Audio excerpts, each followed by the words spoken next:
escutar es la causa más importante que hay. E la lingua c'è da parlare, se no è finito. È pas possibile di vivere la lingua in una maniera solamente accademica, c'è da parlare tutti i giorni.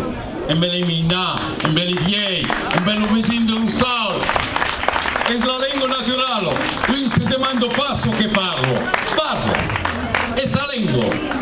Dunque noi in Italia, come in Valado Occitane, come Dio vuole, la lingua la venga ancora viva, aveva l'occasione della vivere tutti i giorni.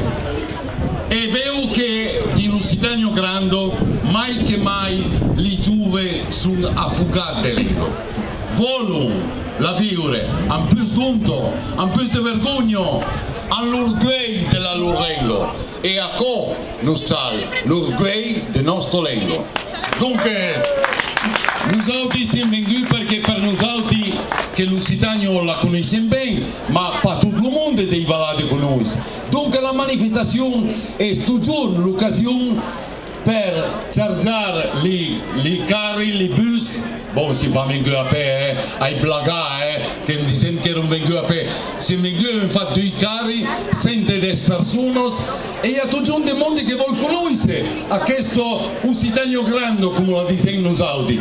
E dunque vengono alla manifestazione a Neon per la lingua, per conoscere e si appassionare della loro terra, della loro nazione, della loro patria.